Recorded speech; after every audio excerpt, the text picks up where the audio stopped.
అందరికీ నమస్తే అండి. వైఎస్ఆర్‌సీపీ పార్టీకి పట్టిన అతిపెద్ద దరిద్రం ఏంటంటే, దరిద్రాల్లో ఒకటే శ్యామల అండి.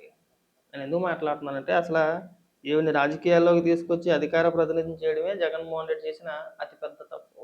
దానికి తోడు తలా తోకా లేకుండా ఏది పడితే అది మాట్లాడుతా ఉంటది. ఏది పడితే అది మాట్లాడి జగన్మోహన్ రెడ్డికి, వైఎస్ఆర్‌సీపీ పార్టీకి ఇంకా చెడ్డ పేరే తీసుకొచ్చుద్ది గానీ, ఈవిడ వల్ల ఉపయోగం లేదు. ఈవిడ నిన్న ఒక ప్రెస్ మీట్ పెట్టింది. అసలు ఎందుకు మాట్లాడుద్దో, ఏం మాట్లాడుద్దో కూడా క్లారిటీ లేకుండా మాట్లాడుద్ది. సిద్దిరప్పలరాజు కొడుకుని అన్యాయంగా, అక్రమంగా కేసులు పెట్టి లోపలేశారు. అసలు బుర్ర ఏమన్నా ఉందో లేదో అర్థం కావట్లా. ఒక వ్యక్తిని గుద్ది చంపేశాడు. చంపేయడం కాకుండా కనీసం యాక్సిడెంటే ప్రమాదం ఎవడో ఒకటి కావాలని చంపేసని చెప్పి అనట్లా.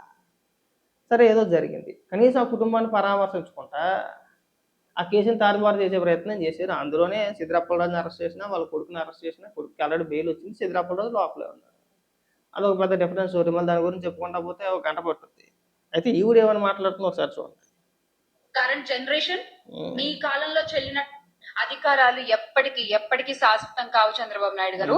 అలాగే జగన్మోహన్ రెడ్డికి మీరు 2019 నుంచి 2024 వరకు చెప్పుకుంటే విమానం ఉండేది. మనం చెప్పలేదుగా అప్పుడు.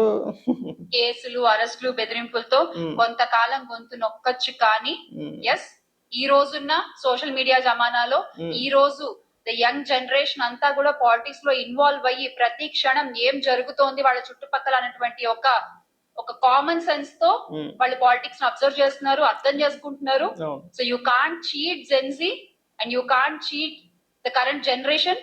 మీ కాలంలో చెల్లినట్టుగా ఒక పేపరే కాదు కదా, మీ కాలంలో అంటే ఒకటే పేపరు, మీరు ఏం రాస్తే అదే వార్త. ఈ రోజు అలా కాదు కదా. ఈ రోజున ప్రతి ఒక్కళ్ళు కూడా ఒక వారియర్ లా, ఒక సైనికుళ్ళ నిజం వైపు నుంచి పోరాడుతున్నారు.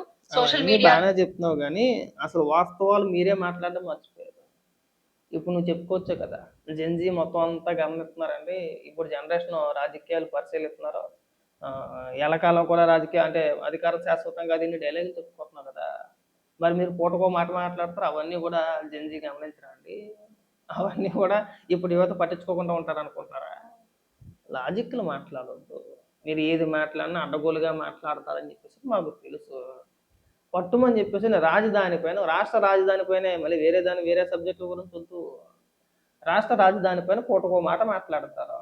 పైగా మీరు అందరూ గమనిస్తున్నారని చెప్పేసి మీరు ఇక్కడ నీతులు చెప్తే ఇంకా దారుణంగా ఉన్నది.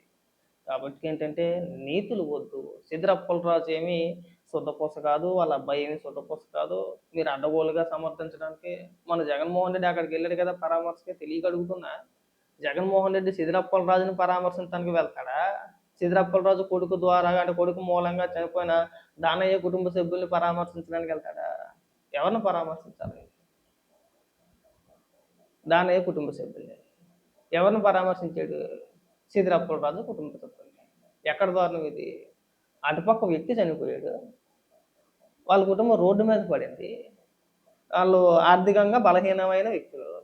కనీసం వాళ్ళ పిల్లలకు ఫుడ్ పెట్టడానికి కూడా డబ్బులు లేని పరిస్థితి. మరి మీరు ఎవరిని పరామర్శించాలి? చనిపోయిన వ్యక్తిని కోల్పోయిన కుటుంబ సభ్యుల్ని పరామర్శిస్తారా? నిందితుల తరపున కుటుంబ సభ్యుల్ని పరామర్శిస్తారా? ఎవరిని పరామర్శిస్తారా? కనీసం మీ సత్య రాజకీయాలు ఎక్కడైనా కట్టిపడితే బాగుంటుందేమో. జనాలందరూ మూసేస్తున్నారు మీ మొఖాల మీద. అది మీకు అర్థం కావట్లేదంటే అది తెలుసుకుంటే బ్రహ్మాండంగా ఉంటుంది.